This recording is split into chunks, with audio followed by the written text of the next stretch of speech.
पर ईर्ष्या जैसे दक्ष को हुई, तो ईर्ष्या तो सबको होती है।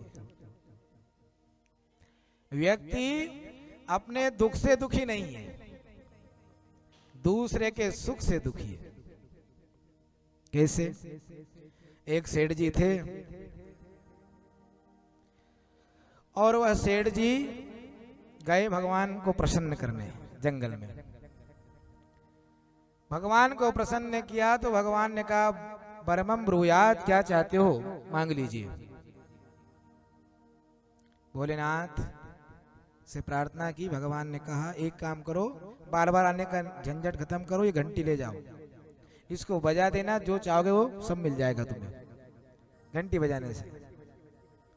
अब वो सेठ जी ने कहा बहुत अच्छी कृपा करी भगवान ने कि घंटी बजा और सब कुछ मांगो। पर भोलेनाथ ने कहा सावधान, पर एक बात है उसमें, तुम्हारे घर होगा 1 गुना और पड़ोसी क्या होगा 2 गुना, ध्यान रखना। अब तो उसने सिर पकड़ लिया।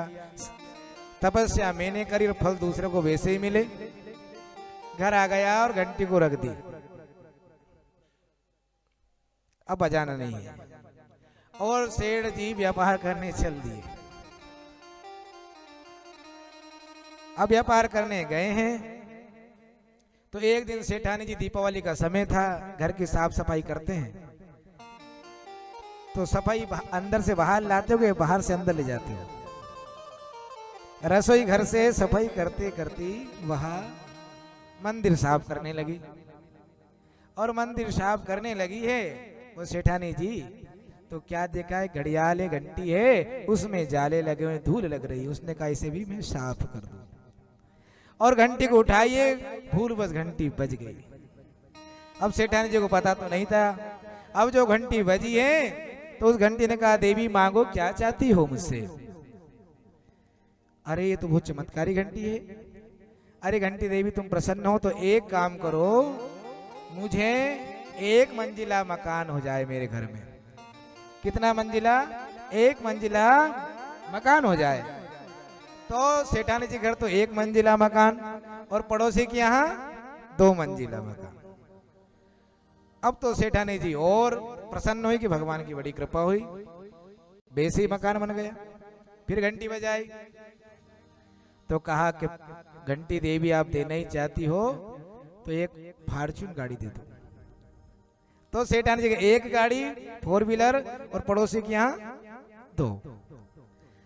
फिर घंटी बजाई। अब तो उसे लालच आ गया, हे देवी आप देना ही चाहते हो तो मेरे यहाँ 100 एकड़ जमीन हो जाए, इधर 100 तो इधर 200 एकड़। अब सेठ जी तो व्यापार करने लगे। अब व्यापार करने के बाद बहुत दिनों बाद आए तो जो उनका घर टूटा सा था, तो आज वहां पर तो एक बहुत सुंदर भवन दिखाई दे रहा है। ये कैसे हो गया, कहीं मेरे घर पर अतिक्रमण तो नहीं आया। पर पड़ोसी क्या देखा, अरे मेरा तो 1 मंजिला, पड़ोसी क्या 2 मंजिला मकान।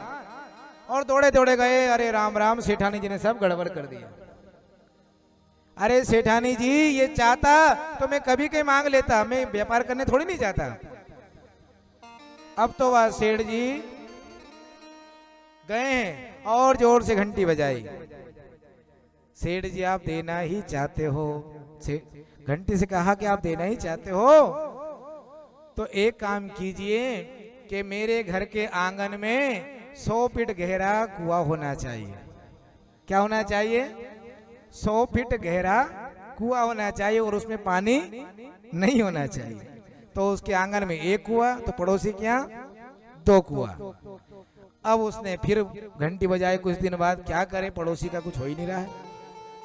फिर घंटी बजाई तो कहा कि घंटी देवी आप प्रसन्न हो तो एक काम करो, मेरी लास्ट अंतिम इच्छा है वो पूर्ण कर दो। कहा क्या है आपकी अंतिम इच्छा? कहा घंटी देवी मेरी 1 आंख फूट जाए। क्या फूट जाए? 1 आंख फूट जाए तो पड़ोसी की दोनों आंख फूट जाएगी, तो मैं 1 आंख से काम चला लूंगा और पड़ोसी की जब दोनों आंखें फूट जाएगी तो कुएं में जाकर प्राणों को त्याग देंगे। तो ईर्ष्या ऐसी होती है। व्यक्ति अपने दुख से दुखी नहीं है, दूसरे के सुख से दुखी है। अरे दूसरा तो आनंद में है, आप तो अपनी मस्ती में मस्त रहो, परमात्मा का ध्यान करो, सुख अपने आप अपने घर में आ जाएंगे। बोलिए गोपाल कृष्ण भगवान की।